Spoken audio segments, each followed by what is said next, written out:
Desejar do silêncio. Áudio 3. Capítulo 2. A lei kármica. Todos os sofrimentos que o mundo vivencia hoje vêm da ideia de separação de Deus, por não aceitar um Deus que está tão perto quanto o fôlego, mais próximo que as mãos e os pés.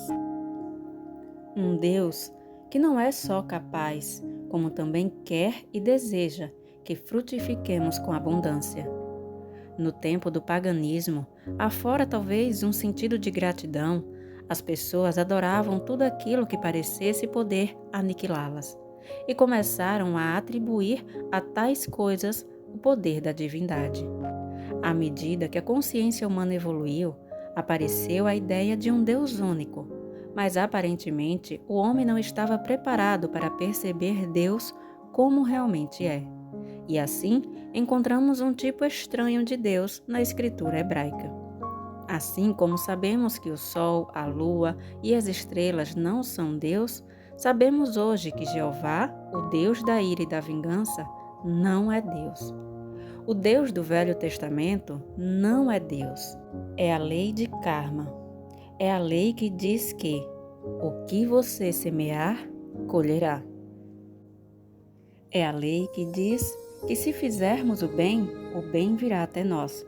Por outro lado, se fizermos o mal, este recairá sobre nós. Como o homem pensa em seu coração, assim ele é. Essa definição não corresponde ao que Deus é. É a lei kármica que foi reconhecida como Deus. A lei nunca foi Deus. Como João nos esclareceu ao revelar que a lei foi-nos dada por Moisés, mas a graça e a verdade nos vêm de Jesus Cristo. Aí está a grande diferença entre a graça e a verdade de Jesus Cristo e a lei de Moisés. Há um mundo de diferenças entre lei kármica e Deus. E embora seja necessário que todos conheçam e compreendam a lei kármica, é também necessidade vital que ultrapassemos essa velha lei, rumo ao reino da graça. Nunca conseguiremos esse objetivo violando a lei de karma, mas compreendendo seu lugar e significado em nossa vida. Os 10 mandamentos com que estamos familiarizados são parte dessa lei. Por exemplo, vejamos a ordem honrar pai e mãe. Alguém chamaria essa ordem de ensinamento espiritual? Qualquer um que tenha sido tocado pelo Espírito de Deus, mesmo no mais leve grau, seria incapaz de fazer outra coisa senão honrar pai e mãe e amar seu próximo como a si mesmo. Teria existido alguém que tivesse a pretensão, mesmo em sonho, de dizer a Jesus Cristo ou a João de Patmos ou Buda ou Lao Tse para honrar pai e mãe e amar os inimigos como a si próprio? Poderá alguém que tenha sido tocado pelo Espírito de Deus ter manifestado intolerância, parcialidade ou preconceito contra as raças ou religiões? Essas leis são para os seres humanos que ainda não alcançaram o estado mais alto como humanos, mas estão em estado de consciência tão baixo que ainda precisam ser lembrados de que não podem cobiçar a propriedade do vizinho, sua mulher, sua terra. Houve, de fato, nos primórdios da humanidade, a necessidade da lei, quando era necessário que nos dissessem como agir uns com os outros. Se, porém, continuarmos nesse estágio, nosso caminhar rumo à liberdade espiritual será muito lento. Todos os que estão na terra um dia estarão no céu. Todo o mundo poderá um dia se elevar acima da doença e do pecado mortal e aceitar a herança de sua filiação divina. Mas ninguém poderá fazê-lo vivendo sob a lei e nem aprendendo a ser um bom ser humano. Essa tarefa não poderá ser levada a cabo apenas por alguma forma humana de adoração, nem pelo fato de alguém se tornar honesto e ético. Essas são apenas as primeiras etapas. Deixando nossos desejos carnais, mortais, egoísticos, apenas provamos que estamos progredindo rumo a um estágio mais alto de humanidade. Por fim, virá um dia em que de fato atingiremos a realização do Espírito de Deus que habita em nós, quando estaremos face a face com Ele, quando Ele tocará nosso ombro, nossa cabeça ou nosso coração, quando, de um modo ou do outro, Ele anunciará sua presença. Até lá, não seremos mais que bons homens ou mulheres. Até lá, não estaremos muito isentos da lei do prêmio e do castigo, e desse momento até o fim dos nossos dias na terra e pela eternidade afora, estaremos sob a graça. Então, já podemos ter os primeiros vislumbres dessa grande verdade, que estivemos vivendo tantos dias de esforço sob a lei de karma, violando-a ou obedecendo-a, acreditando que se fôssemos bons hoje, as coisas boas do mundo fluiriam amanhã até nós, e que poderíamos trapacear amanhã burlando a lei. Foi-nos dito que se pecássemos, Deus nos puniria. Mas essa é a versão de Deus do Velho Testamento. Nenhum desses ensinamentos que tenha sido consignado por Jesus Cristo aparece no Novo Testamento. Ao contrário, ficou claro que Deus alegra-se mais com o pecador que alcança a percepção do Pai do que com 99 que passam pela terra como justos. Não seria, pois, o caso de imaginar que todos os 99 justos não agradam tanto a Deus quanto só um pecador que acorde? O Deus de muitas pessoas na terra é aquele que pune o mal e recompensa o bem. Essa representação não é Deus. Nós não temos de temer Deus, nem tentar influenciá-lo ou fazer sacrifícios a Ele. Deus é o mesmo para o santo e para o pecador. Deus é bom, é amor. Deus é eterno, imortal, espiritual, princípio criativo do universo, princípio que mantém e sustenta a criação. E poderá alguém acreditar que Deus seja assim hoje e amanhã, por termos cometido um erro, seja diferente? Não é de estranhar que o mundo hebraico tenha reagido com violência ao ouvir de Jesus, o Cristo, que os sacrifícios animais e monetários não agradavam a Deus. Naqueles tempos, as pessoas acreditavam que Deus deveria ser agradado, aplacado, abrandado. Acreditava que de algum modo Deus seria influenciado pela conduta humana. E o mesmo ocorre ainda hoje, quando algum devoto adorador acende uma vela para Deus, paga o dízimo pensando em subornar Deus, ou observa jejuns e dias santos com a ideia subconsciente de que tal conduta possa influenciar favoravelmente Deus em seu próprio benefício. Deus nunca premia a virtude e nem pune o pecado. Na verdade, o pecado é punido pelo próprio pecado. Noutras palavras, se alguém fizer uma ligação elétrica errada, será queimado, mas não poderá censurar a eletricidade por isso. A eletricidade não quis puni-lo. Ele trouxe para si a própria punição, agindo erradamente. A pessoa que entra na água ficará assustada, se debaterá e quase se afogará, sem poder repreender a água, mas sim a própria ignorância de como se portar dentro d'água. Ninguém pode violar a lei e não ser punido pela violação, mas ninguém poderá censurar Deus pela consequente punição. A culpa disso não está em Deus, mas na conduta individual e na não compreensão individual da natureza da lei. Uma vez que tenhamos compreendido que há uma lei kármica e que os seres humanos estão a ela sujeitos, nossa primeira tarefa será nos colocarmos em harmonia com a mencionada lei. Noutras palavras, se há uma punição para o roubo, devemos, em primeiro lugar, aprender a parar de roubar. Se há punição para a mentira, devemos nos treinar a não mentir, mesmo que no momento pareça haver alguma vantagem no deslize da falsidade. De fato, podemos mentir e enganar em nossos negócios e talvez ganhar algum proveito provisório. Mas se compreendermos que toda mentira, engano ou trapaça nos fará por fim naufragar, mais que provavelmente começaremos a nos treinar a não indulgir em relação a métodos inescrupulosos de agir na vida, quer pessoal, quer social e comercial. O primeiro esforço, pois, quando entendemos que há uma lei kármica, é nos livrar dos males que trariam más consequências para nós. É indubitavelmente melhor viver nesse estado de consciência que no estado inferior, mas devemos atentar para o fato de que tal estágio de vida é o estágio hebraico vivido sob a imposição "tu não podes" de Moisés. Tu não podes fazer isso, e assim não trarás o castigo sobre ti. Tu não podes cobiçar a casa do teu vizinho, e assim não atrairás problemas para ti. Tu não podes roubar, tu não podes cometer homicídio. Deves honrar pai e mãe, o que significa que não deves esquecê-lo, ignorá-los ou maltratá-los. Não se discute o fato de que quando obedecemos os 10 mandamentos, nos colocamos em harmonia com a lei kármica e nos beneficiamos com isso. Não podemos, porém, esquecer que estamos ainda sob a lei e que uma próxima violação pode trazer problemas. Pelo tempo que vivermos apenas sob os 10 mandamentos, estaremos, todavia, vivendo humanamente e sob as leis humanas. Essa é a maior parte de Deus que a Bíblia revela, mas não é Deus. Essa é a lei.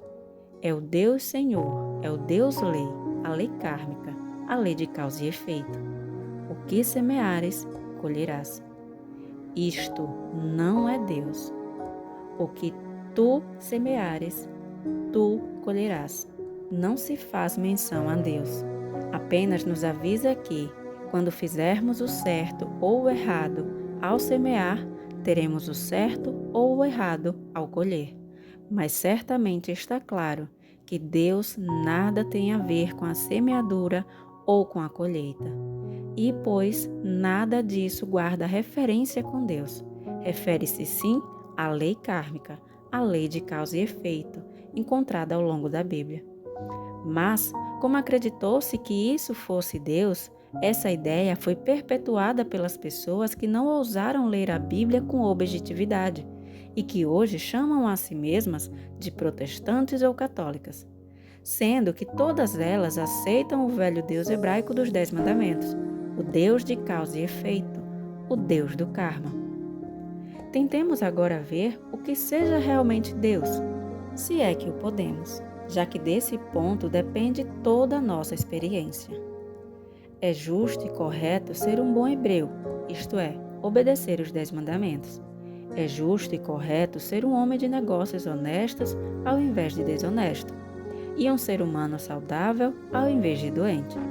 Tudo isso, porém, não tem relação alguma com o caminho espiritual, nem com o nosso destino final, que é retornar à casa do Pai, para a teoconsciência.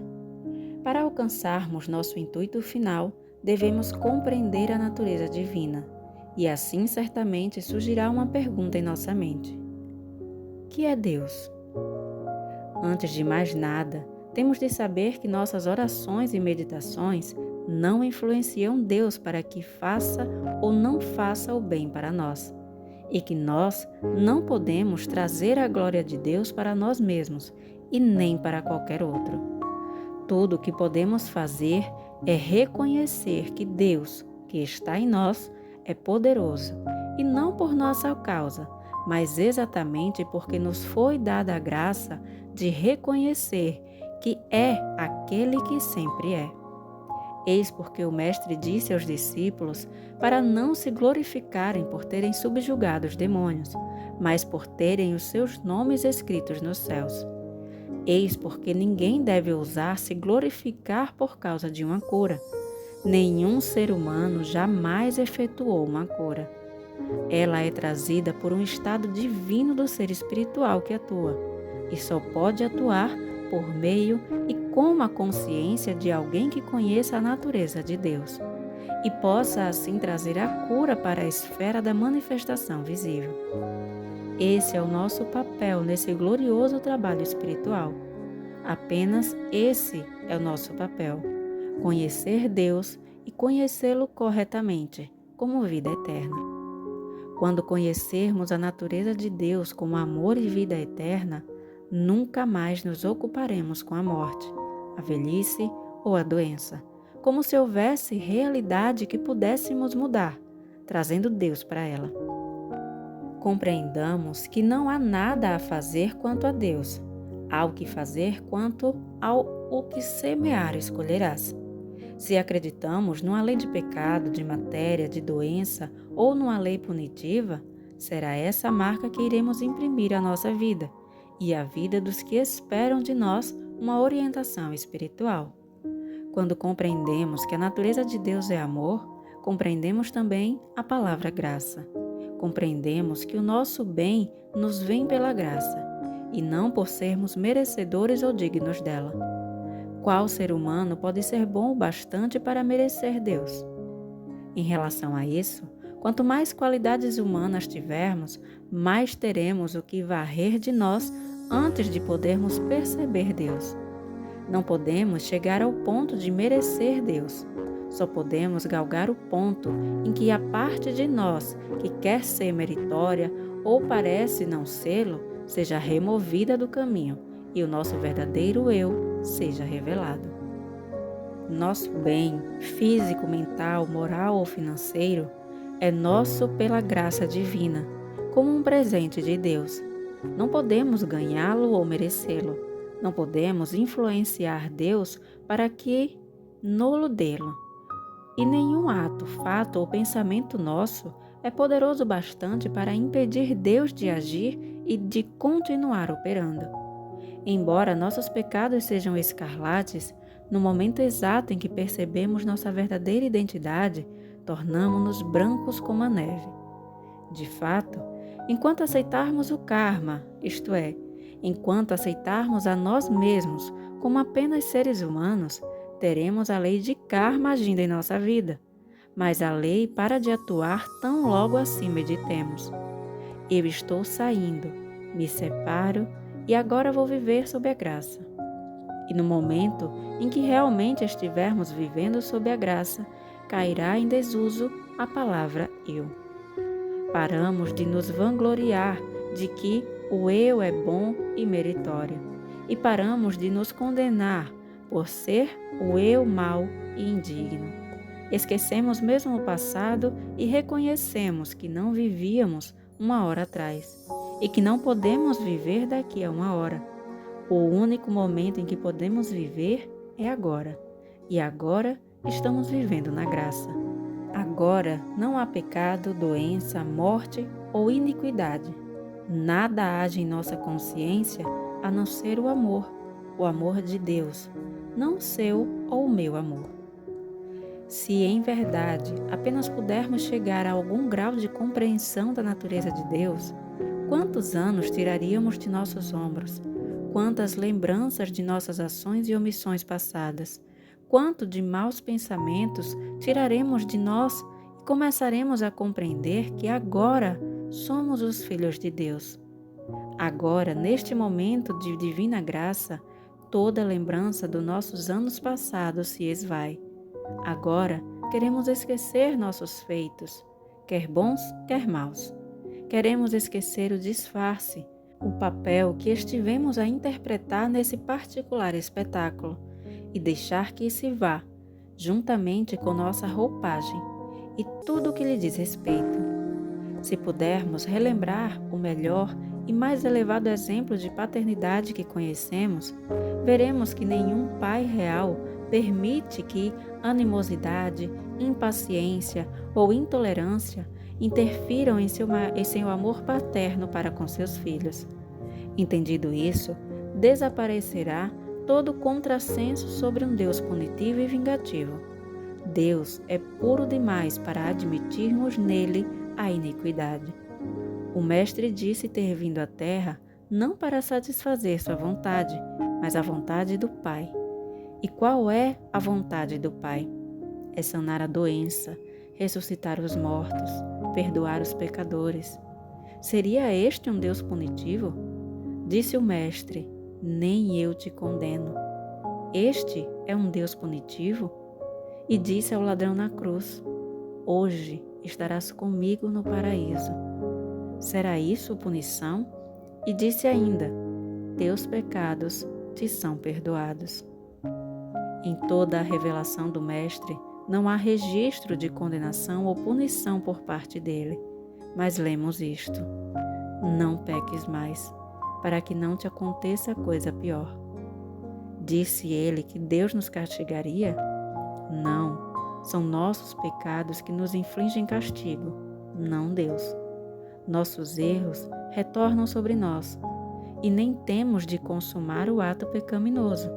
Basta o simples desejo ou vontade dele, como nos acautelou Jesus, o Cristo, contra o olhar para uma mulher com pensamento adúltero. Não é necessário consumar o ato, pois o estado mental traz de volta algo de sua própria natureza. Aqui não se trata de viver sob a lei de Deus, mas sim de viver sob a lei de karma, pois quando vivemos sob a lei de Deus, não há possibilidade de existir qualquer pecado. A crença pagã, corrente de que Deus vá à nossa frente para punir nossos inimigos, foi trazida de tempos remotos. Assim, todos sobre a terra oram pela paz mundial, oram a Deus por essa paz, mas Deus os ignora. Homens e mulheres oram pelas suas crianças, pela sua saúde e segurança, mas Deus ignora seus rogos também. Se Deus não atende nossas orações para o bem, que chance haverá de atendê-las para o mal? Que tipo de Deus adoramos? Haverá uma raça ou um povo sobre a terra tão melhor que os outros que Deus queira destruir uns por causa dos outros? Ou uma nação por causa de outra? Será que já houve, mesmo humanamente falando, uma raça ou nação perfeita? Durante o último século, tivemos 3 grandes guerras, e os vencidos eram cristãos e democráticos, tanto quanto os vencedores. Que grande esforço de imaginação é necessário para acreditar, por exemplo, que a Rússia tenha sido vitoriosa na guerra por ser cristã e democrática. Não está, pois, claro que os créditos e descréditos foram atribuídos a Deus, coisas pelas quais Deus não é responsável? Enquanto aceitarmos a lei do olho por olho, dente por dente, estaremos acionando a lei de karma. O que fizermos para os outros será feito para nós. Nos nossos tribunais criminais, essa antiga lei é aplicada sentenciando à morte alguém que tenha cometido assassinato. De outro lado, porém, quando um governo envia homens e mulheres de sua nação para cometer assassinato em massa, ele não espera que ao retornar sejam punidos. Mas isso é porque nada sabem sobre a lei kármica e sua inexorabilidade. Não há escapatória às penas geradas pela violação dos 10 mandamentos. Há uma punição para cada violação dos 10 mandamentos, mas não é uma punição de Deus. É uma punição que recebemos como resultado de atos ou pensamentos que nós mesmos acionamos. Em outras palavras, nós criamos o nosso amanhã pelo nosso hoje. Tudo o que fazemos hoje determina algo que vai ocorrer em nossa vida amanhã ou depois.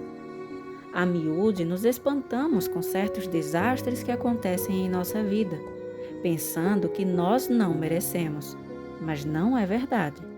Nós o merecemos, se não pessoalmente, ao menos por fazermos parte de uma consciência racial ou nacional. Como cidadãos de um país, somos responsáveis pelos atos de nosso governo, e quando endossamos atos que violam os 10 mandamentos, acionamos a lei kármica, e seus resultados inevitáveis recairão sobre nós. O único modo de um indivíduo escapar desse karma ocasionado pelo seu governo é, intimamente, discordar de tais atos. No próximo áudio, quando um cidadão concorda que se jogue uma bomba que varre uma cidade inteira, tal cidadão participa da experiência kármica dos seus governantes.